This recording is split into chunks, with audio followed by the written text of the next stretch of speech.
Right, so hello everyone. Hello Alex again, and again, thanks for having me. Today I'm going to talk about like a follow-up subject of what we discussed earlier, which is data art versus business dashboards, and do I need to choose a side?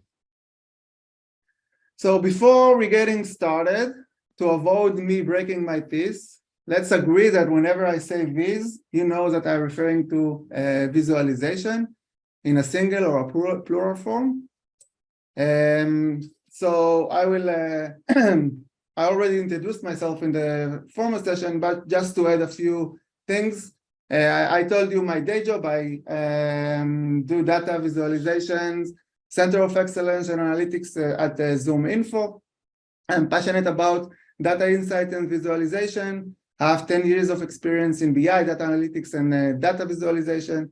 I'm data vizing for mostly 7 years, and mostly in Tableau, as discussed earlier. And when I'm not working, I have a lovely family and 3 kids. I love music, I play guitar and keyboard, and I'm passionate about data insights and visualization.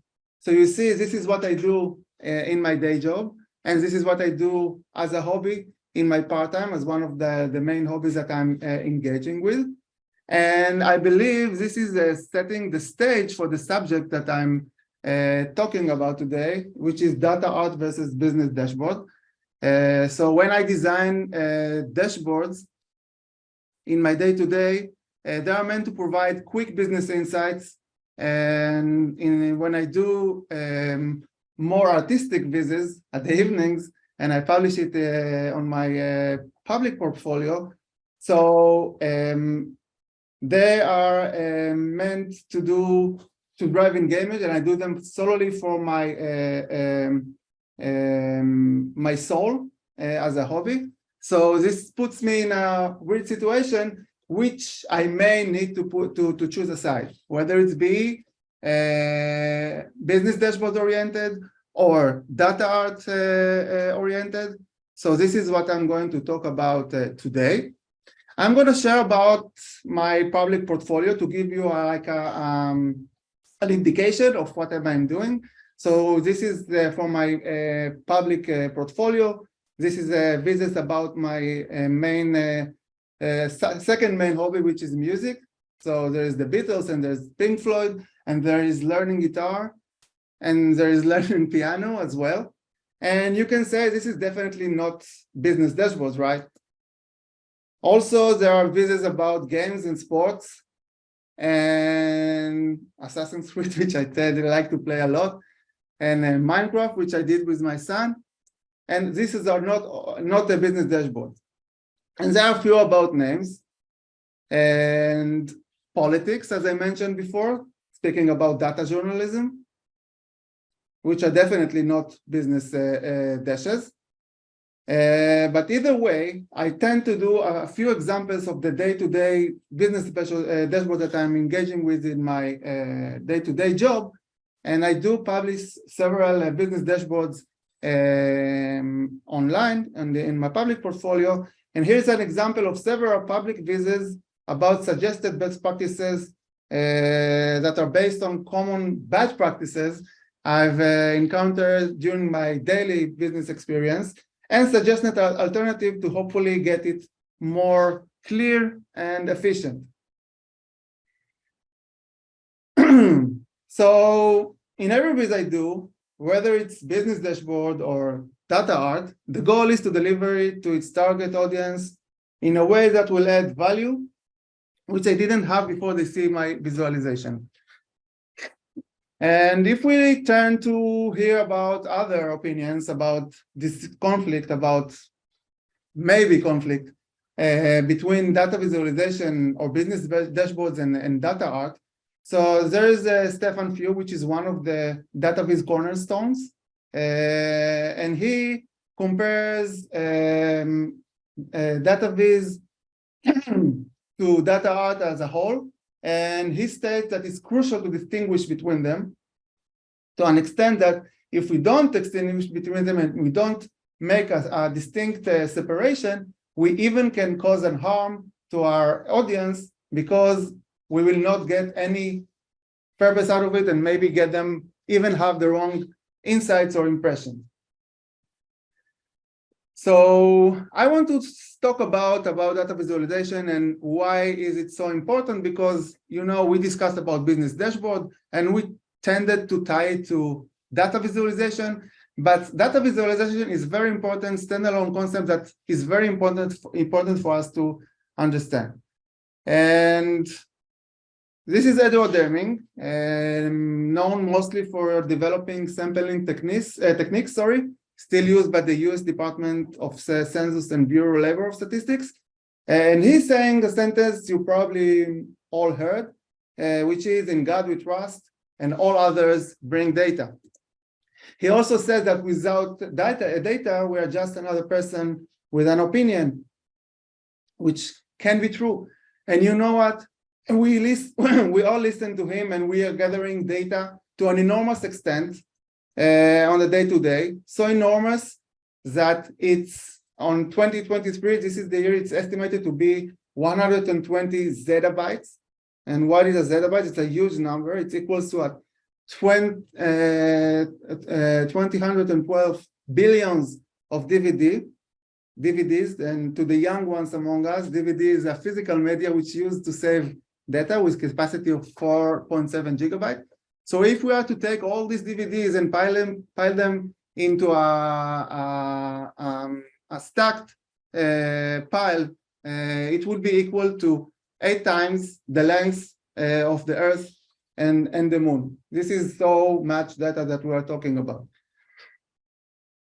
So this is like 8 times. This is 1 zettabyte, and today we are at 102. So the bottom line here is that we are collecting tons of data.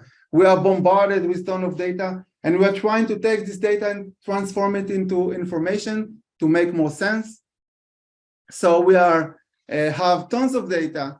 We have so much information on a daily basis, and eventually we don't have enough insights. So this is where data visualization come into play. This is the definition that I related the most. It has like a lot of definition, but in the end, data visualization is a graphical representation of mostly quantitative information and data. And as the amount of data and information are growing substantially, the goal is to have eventually maximum insight with minimum time and effort. And if you are to take one thing out of this lecture, take this. Data visualization job is to make us all have maximum insight with minimum time and effort. So where does it put data art, right? This is Stefan again. And he's, let me quote him saying that about another statement about data art. He refers to data art as means of entertainment with an aesthetic experience. And I have to say that with this statement, I partially agree, because in my view, data art is a specific case of data visualization that aims to convey a story or insight based on a data as well, such as similar to business dashboard.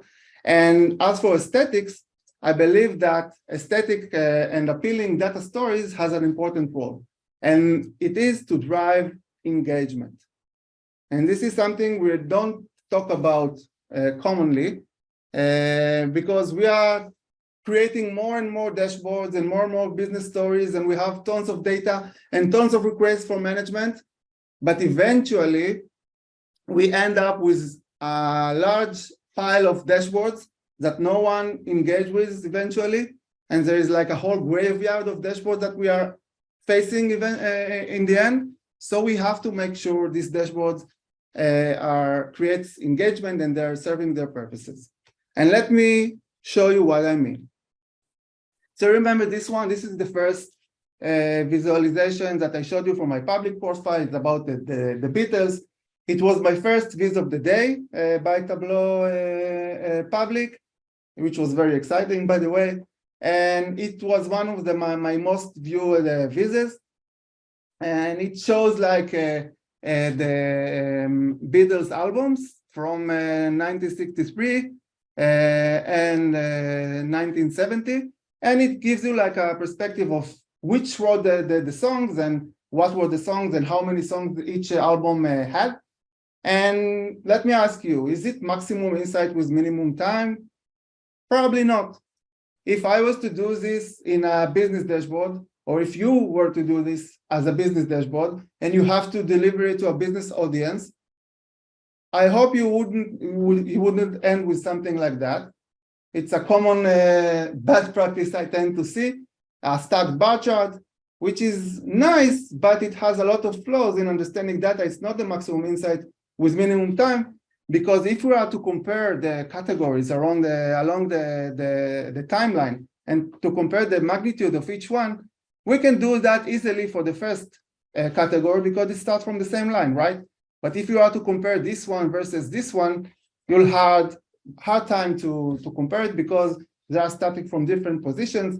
So this is not the best practice, and this is a common mistake I usually see. But if I were to do it as a business dashboard, I would probably do something like this.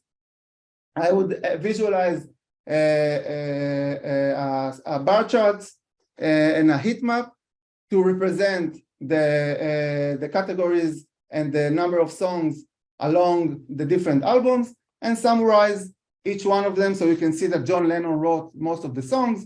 After it's McCartney, and you can see easily that the White Album had 30 songs, and you can see easily that John Lennon wrote 13 out of the songs, which is the majority for this specific album.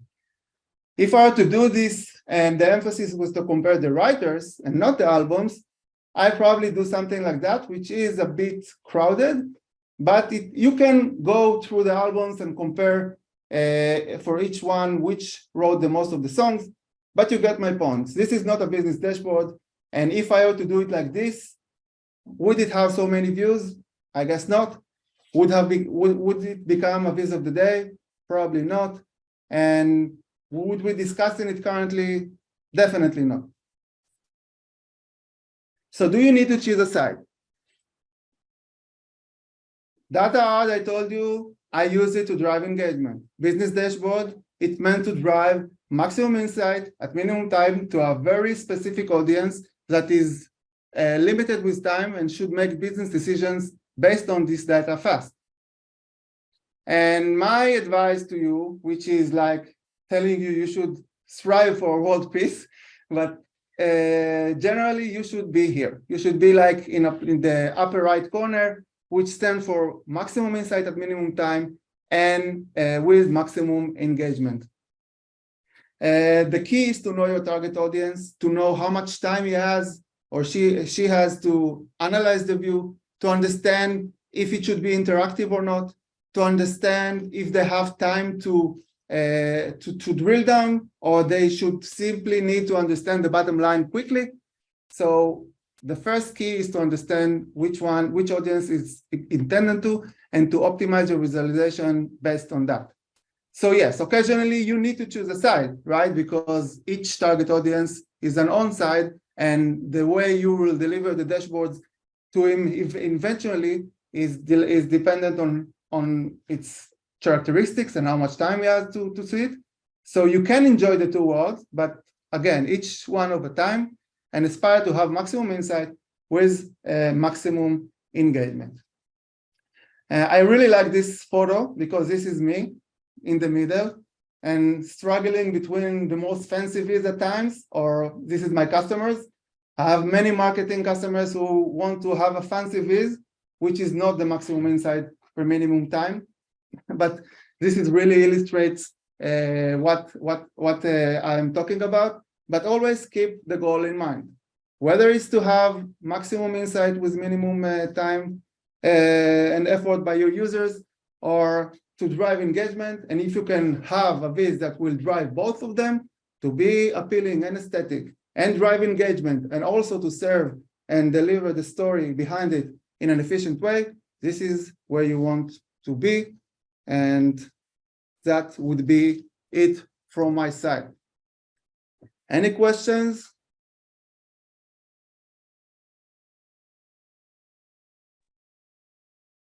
Thank you, Nir. Let's check out the questions. So we have questions from our panel discussion, and let me check out our chat.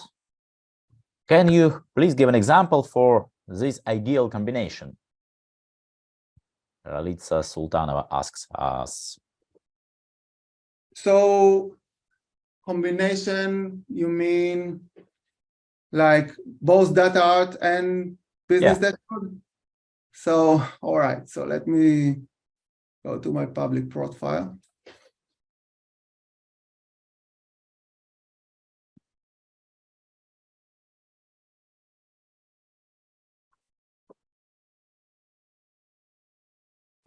Okay, so let's take this one.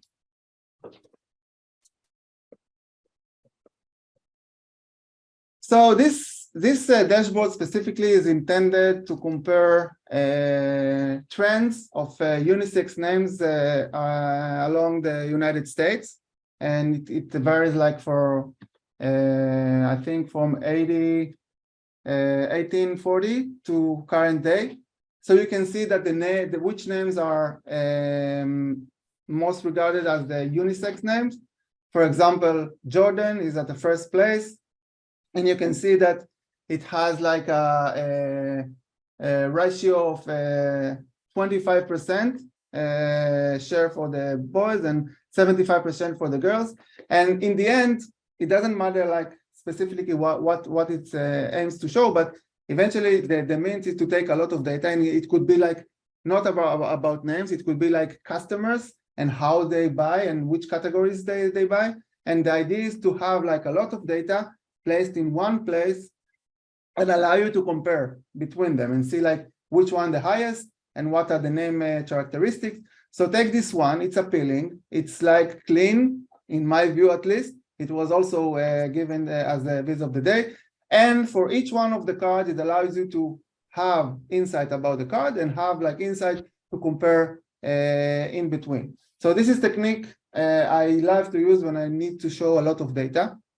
And I also use this technique in my organization when I need to compare customers, when I need to compare categories, and I want to have like one pager that can tell the story and have like different views and detailed views for each one of the companies. So I would say this is the one that may combine between the two.